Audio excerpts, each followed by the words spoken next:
The Galactic Council had existed for 11,000 years, a monument to order and hierarchy. At its apex sat the Overlords, beings of pure energy, who had transcended physical form eons ago.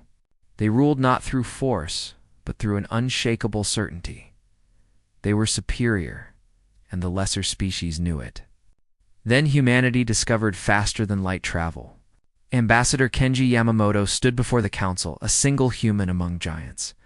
The assembled species, the crystalline Zephrons, the hive-minded Kresh. The aquatic Thalassons watched with something between pity and curiosity. The Overlords shimmered above them all, their forms barely perceptible distortions in space-time. "You will submit to the categorization," the lead Overlord's voice resonated directly in every mind present. "All species must be ranked. It is the natural order." Kenji adjusted his worn jacket, a gesture that seemed almost comically mundane in the vast chamber. "With respect, we decline." The chamber fell silent. In 11,000 years, no species had ever refused categorization. "You misunderstand," another Overlord spoke, its tone carrying the patience one might use with a child. "This is not a request. Lesser beings require structure, guidance. Without it, chaos reigns." "We've met chaos," Kenji said quietly. "We've lived through world wars, nuclear brinkmanship, and climate collapse. We didn't need anyone's guidance to survive. We needed each other." "Quaint," the first Overlord replied. "Your species has existed for mere moments. We have shepherded civilization for millennia. You will comply, or you will be quarantined until you achieve sufficient maturity." Kenji smiled, though there was no humor in it. "Then I guess we'll see you in a few centuries." He turned and walked out. The war began 3 months later. The Overlords expected a brief police action. They sent their enforcers, the Kresh warrior drones, millions strong. Each one a perfect soldier linked to a single tactical consciousness. They descended upon Earth's outer colonies like a swarm of mechanical locusts. They were not prepared for what they found. Commander Sarah Chen watched from the bridge of the UHNs, indomitable, as the Kresh fleet approached Titan Station.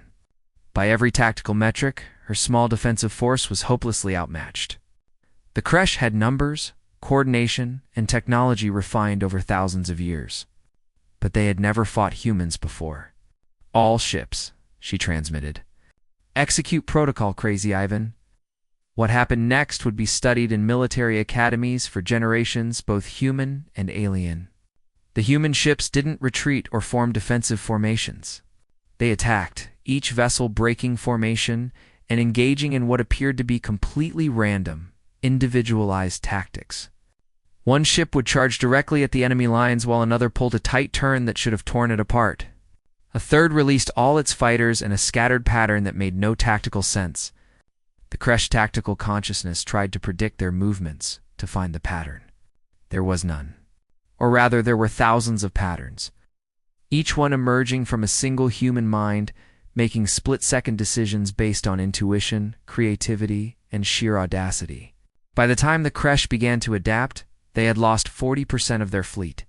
The surviving drones retreated in disorder, something the Kresh had never experienced. Their hive mind fractured under the weight of individual confusion. The Overlords were ... troubled. "They fight like madmen," one observed, watching battle recordings with its vast consciousness. "They fight like individuals," another corrected. "Each one unpredictable. It's inefficient, and yet effective." The war escalated. The Overlords committed more resources, convinced that overwhelming force would bring humanity to heel. They shattered human colonies, destroyed entire fleets, and blockaded Earth itself. Humanity responded by doing something unexpected. They kept fighting. Not just with weapons, but with words. Human diplomats spread throughout the galaxy, meeting with other species in secret. They asked a simple question: "Are you free, or are you managed?" The cracks in the galactic order began to show. The Zephrons, whose crystalline structure allowed for profound individuality, started questioning their assigned role as scholars and record keepers. Restricted to aquatic worlds by council decree, wondered why they had never been allowed to develop environmental suits for exploration. One by one, species began to ask, what if the Overlords were wrong? The Battle of the Kepler Void changed everything. Fleet Admiral Marcus Webb commanded the largest human armada ever assembled, still a fraction of the Overlord forces arrayed against them. But beside the human ships flew vessels from a dozen other species, each one declaring independence from the Galactic Council.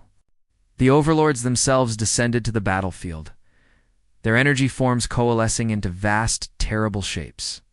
They could manipulate reality itself, bending space and time. They were gods, and they would remind the lesser beings of their place. Admiral Webb activated his final contingency. Throughout the human fleet, every ship broadcast the same message on all frequencies: the history of humanity.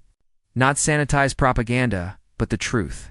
Wars, genocides, failures, and triumphs. The Holocaust and the moon landing. Hiroshima and the Human Rights Declaration. Every shameful moment and every glory. We are not perfect. Webb's voice carried across the void. We are not wise or ancient or powerful, but we are free. We stumble, we fall, we make terrible mistakes, but they are, oh, you are mistakes to make. We choose our own path, even when it leads us astray, because the alternative is to never truly live at all. The other species heard. More importantly, they understood. The Overlords had never shown vulnerability, never admitted fault, never displayed the messy, complicated reality of growth and change. They were static, perfection, eternal, and unchanging. And in that moment, facing an enemy who wore their flaws as badges of honor, the Overlords realized they had already lost. The battle ended not with destruction but dissolution. Species after species broke away from the Council. The Overlords found themselves ruling over an empire of one, their subjects scattered to forge their own destinies. Kenji Yamamoto stood once more before what remained of the Council, now barely a dozen species still loyal to the old ways. "You fractured the galaxy," the lead Overlord said, its voice heavy with something that might have been sorrow. "You've brought chaos." "No," Kenji replied. "We brought choice." What happens next is up to everyone to decide for themselves. The Galactic Council dissolved 6 months later. In its place arose something messier, more complicated, and infinitely more free: the Confederation of Sovereign Species.